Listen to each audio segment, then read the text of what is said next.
Hey everybody, thanks for stopping by the channel today. I'm going to share a video with you here where, you know, we don't often show behind the scenes stuff mostly because I'm not that graceful, so it's not real pretty to watch, but the result is what counts. But I'm going to show you a little behind the scenes in this video, and right now I'm working on a custom order of these Boy Scout hatchet sheaths.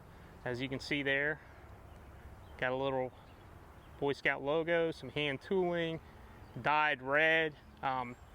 Actually trying to get it down to more of a maroon color, but these turned out really beautiful. So there's two that are finished in more red, and then I got one right here that this is actually probably going to be a couple more just like this one. So I actually antiqued this one. And as you can see there, it's on a Bridgeport Boy Scout hatchet.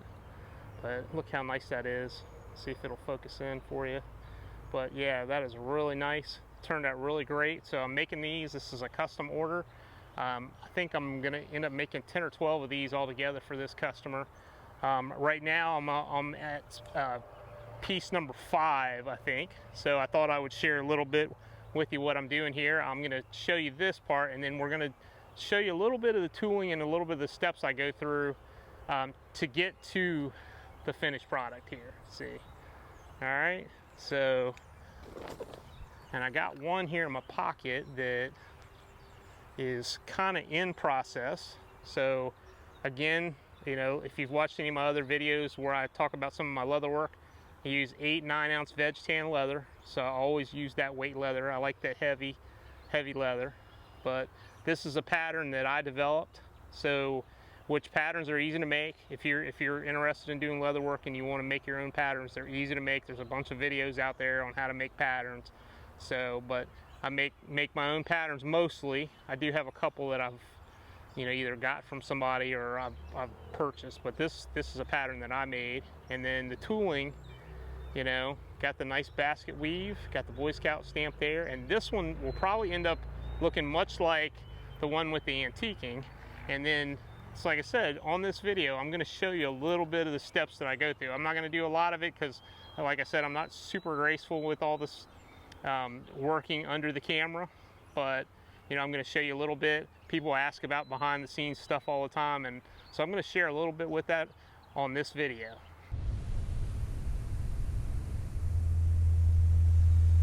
So usually what I start with doing is I start with a pattern. So I take whatever item it is I'm trying to make a sheath for, and I make a pattern. I have stacks and stacks of patterns. I pretty much make a pattern for every new item I do, so I have stacks of patterns. I do have some patterns that are kind of generic and will fit many things, and which is this one right here.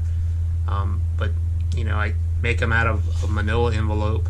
It's kind of sturdy, very inexpensive. You can use used ones. I usually use used ones, and you know, I turn them into something usable. So I'm making that used manila envelope into something that's you know, continued use.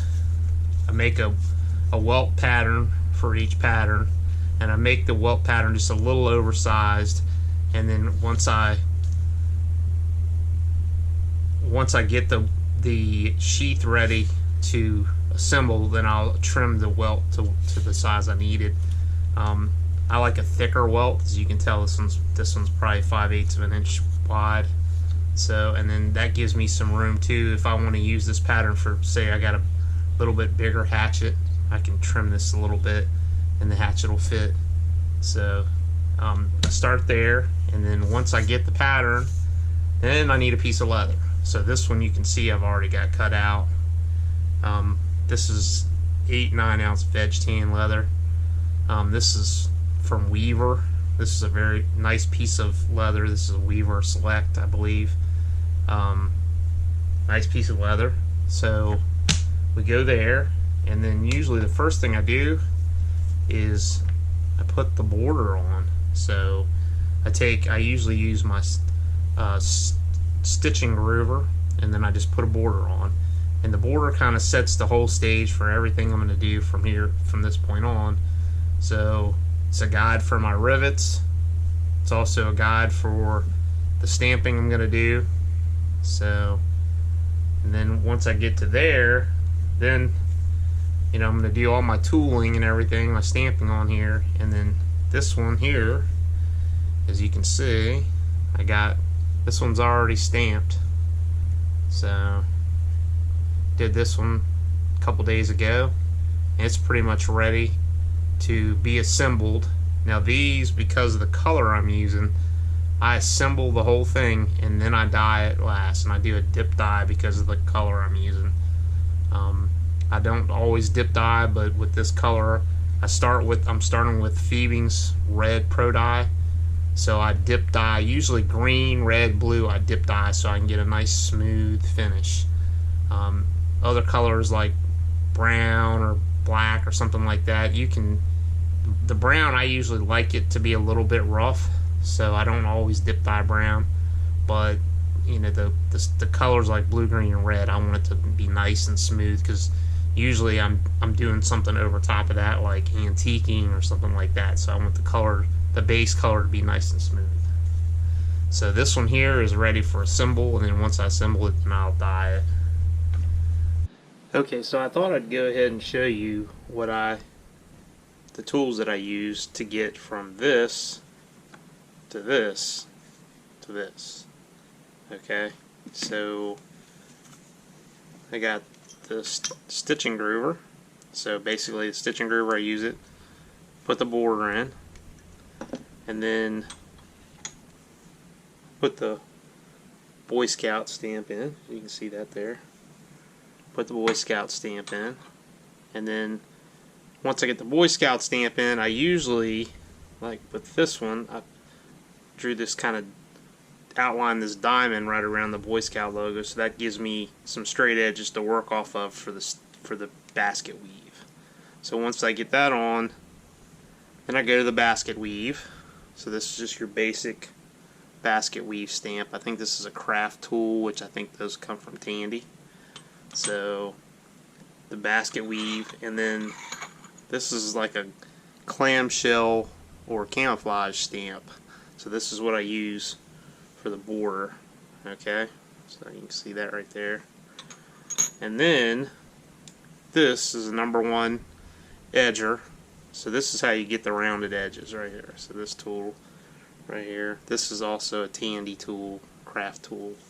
So, and then I have the poly mallet here, and that's what I use to pound on the back of the stamps. So the idea with the poly mallet is, you know, you're using something softer against the metal, but you still, over time, they still mushroom. Even with the poly mallet, they still mushroom some. But like with this one, I actually use a brass hammer on this one sometimes, and even that one kind of mushroom even with the brass hammer. So, but I thought I would show that step. I was gonna not show that step, but I figured I'd insert this clip and kind of show you how we get from this, the plain leather, to this, to then the finish. Now this one here is one that I did not antique. So this was usually after I dye. This is the color I have. So this is what the Phoebing's Pro Red looks like. It's a really nice color, and it's nice. You can see nice and consistent because I dip dyed it. So I dip dyed the straps too. And this one's all finished. So this one's totally finished. I put the leather balm on top to kind of seal it in, but this one's all ready to go. But I have antiqued a few of them because this is a special order for a customer. So I'm doing 4 of them, 4 sheaths for him right now. And you can see this one I've antiqued. So it started off this color red, and then I antiqued it using Phoebing's black antique finish. Okay, and so this is what I ended up with. So now this one's ready for the leather balm to give. I'll put the leather balm on this and the straps, and then I'll buff it up, and then once I get that buffed up, then I'll assemble the whole thing. I'll put the brass rivets and burrs. These get brass. So brass rivets and burrs brass buckle, and then I'll give it a nice buff, and then this one will be all finished. So this one will end up looking much like this one. So this one's a finished one. It's all antiqued. So as you can see, got some dark edges, looks really nice. Got a nice shine to it. Hopefully you can see that nice shine there. But nice shine to it. So that's kind of where I'm at. So I'm going to work on this one. So let me put some leather balm on this one and let it dry, and then I'll buff it up and I'll show you what that looks like afterwards. So I'm ready to put the leather balm on. So you can see I'm using Phoebe's leather balm with the Atom wax. Got me a little tabletop cover here so I don't get it on my tabletop. And I get these cheapy microfiber cloths from Harbor Freight, and I just cut them up and to spread the leather balm on. So let's see here. Just get a little bit on. And you want to kind of do this. You don't want it thick. You want a nice light coat on.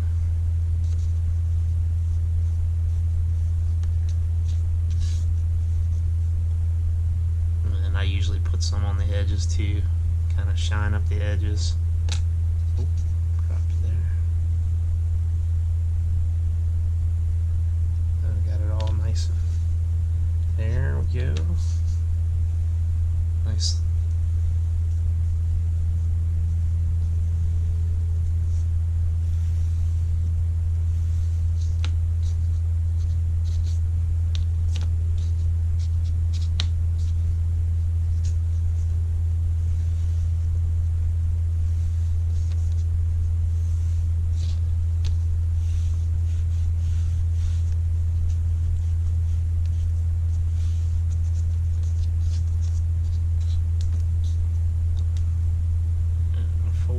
Here, get a little bit more on there.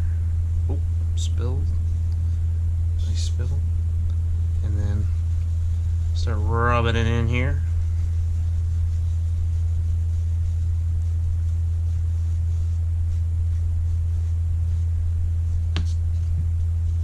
The edge is good.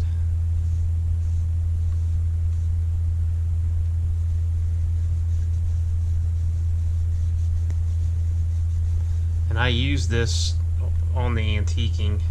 I usually don't use a top coat of any kind other than putting some Bickmore heavy duty leather preservative usually on the top. But because I did the antiquing on here, I use the leather balm over top of the antiquing. Plus it makes kind of gives the color some richness. Excuse me. So I kind of wipe it a couple times. You probably really shouldn't wipe it this many times, but I'm going to make sure I get everything a little bit covered. So there we go. And then clean up my mess here since I spilled some. But yeah, so then we'll let that dry, and then once it dries, we'll buff it up, and I'll show you guys what it looks like after it's been buffed up. Alright, so I think the leather balm is dry. Let's see how it buffs up. So I usually, again, just the cheap microfiber cloth to buff everything up. So let's see what we got here. So give it some, oh yeah, buffs up really nice. So you can see that, get the little bit of a shine on there. So it buffs up nice. And then what I'll do is I usually burnish the edges again. So I'll burnish them again before I assemble the whole thing. Let's see what we got here.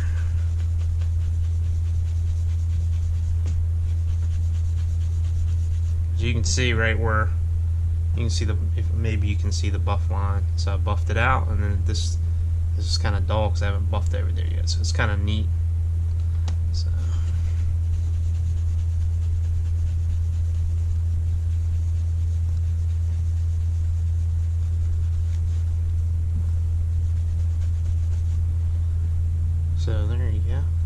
nice little buff there. And let's see what happens on the sheath here.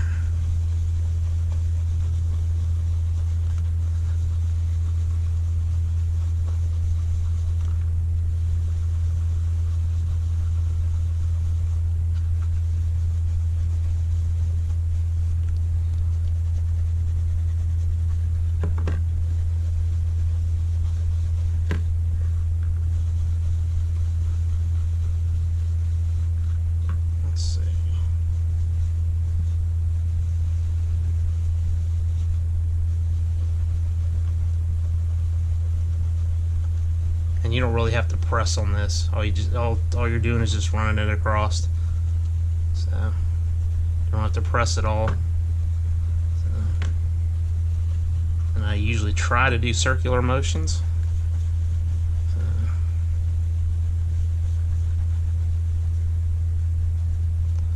there you go. Got a nice little sheen to it, and it kind of makes it richens that color up. If you notice, you know, the antiquing got a little more rich looking. So, all right, and this one is ready for its rivets. So we'll work on that part next. All right, so it's all buffed up from the leather bomb, and I've put the rivets in. So we'll go set them now, and I use a number 12 brass rivet and burr, and these are 3/4 inch. So, and I usually do one at a time. So this is a really nice setter from Rocky Mountain Leather Supply, I believe. And let's see.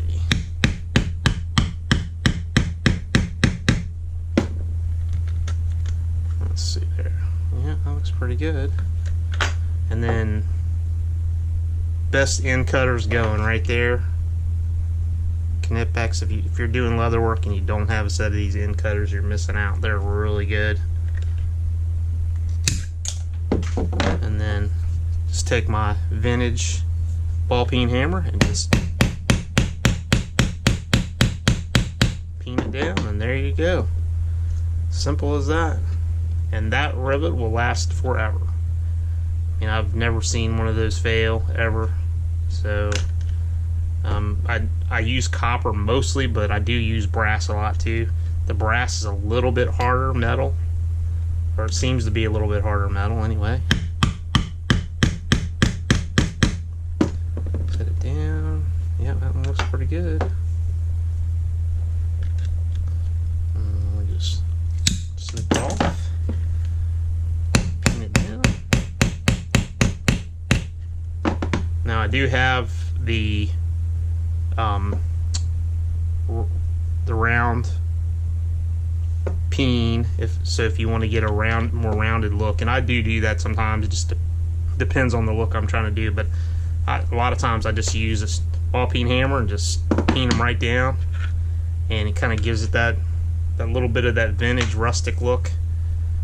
I mean, most of the time these are going on vintage tools, so you kind of want a little bit more of the rustic look. Yeah, that one's good.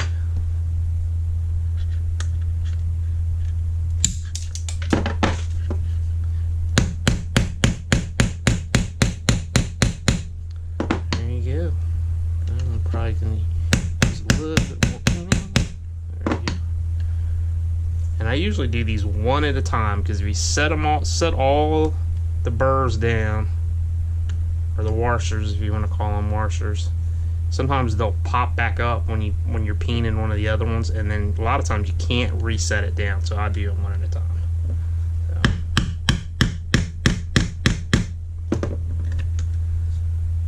That looks pretty good.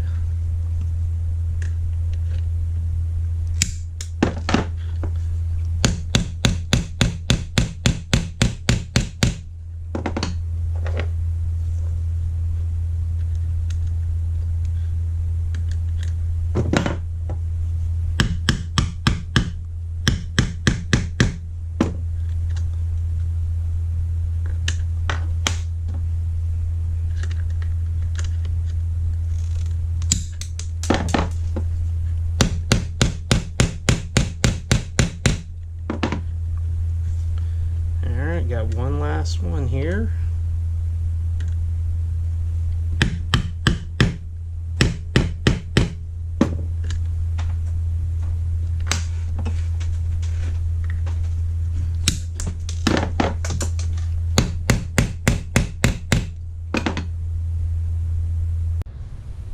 So there you go.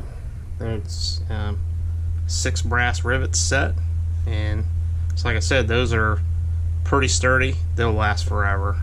Got a nice thick welt in there, so the chances of cutting through that are nil, and it's really nice. So we're moving on to the buckle strap and the strap. So we'll move into that step next. Alright, so I went ahead and punched my holes. So this got the hole punched on the strap, got the hole punched on the back side of the sheath, and then I still need to punch a hole here to assemble this. I'm waiting on a buckle, so I had to order some buckles, so I'm waiting on a buckle. As soon as I get the buckle, I'll have this assembled. Hopefully getting the buckle tomorrow, so I'll finish that tomorrow. And then I usually hold the strap on with a Chicago screw, and then I usually put washers in between everything, so if you see the finished one, see how nice it swivels back and forth so it doesn't bind. And I put the washers in there specifically for that, so get a lot of free movement. And it's like I said, you can put this on a couple different hatchets. Sometimes the strap fits higher or lower on the hatchet depending on the hatchet, so you can kind of use them for multiple hatchets instead of just one hatchet. So, but yeah, so this one will end up looking like this one very shortly. So that's pretty much the basics. Where I'm not going to finish it because obviously I don't have the buckle I'm waiting on, but that kind of gives you an idea of what I'm doing. These are a little more complex because I did all the stamping on them. Sometimes I don't do as much stamping, it's just more of a plain, and I give it a little tooling on the edge or something. But the customer wanted the basket weave stamp and then the Boy Scout logo on there, so and that's what you got. So that's pretty much it on these, and it kind of gives you a little inside baseball of what I do here. I don't do a lot of behind the scenes videos because it's like I said in the intro, I'm not the most graceful person, so sometimes it's better to just see the end result, not necessarily see the process. But I figured I'd share a little bit of the process with you on this one. So it's 8-9 ounce veg tan leather, so Phoebing's red pro dye, and then after that I'm using the Phoebing's black antique finish, and then Phoebing's leather balm on top to seal it in, and then buff it up and you get that nice shine. Now you can use some like a leather preservative on this before you put the leather balm on. These don't need it. This leather's nice and supple, and then once you put the leather balm is this doesn't have really any chemicals in it. It's got like beeswax and stuff like that in it, so it actually nourishes the leather on top of not putting this nice little shine on top of it. So, and got number 12 brass 3/4 inch rivets and burrs, and then this is a 5/8 inch brass buckle. Can't remember who I got these buckles from because I get them from a couple different places. I get some buckles from Weaver Leather Supply, some buckles from Tandy, some buckles from the Buckle Guy, and Ohio Travel Bag. I believe I get buckles from them too sometimes. Just depends on the buckle I'm looking for or the color, because I think Tandy's the only one that really has like black or copper finishes on their buckles. So, and then the Buckle Guy probably actually sells the most high quality buckles, but they're also the most expensive. But sometimes he doesn't always have like the size I need. So but other than that, I mean, they're all reputable sellers. I don't use any like eBay Chinese junk that, you know,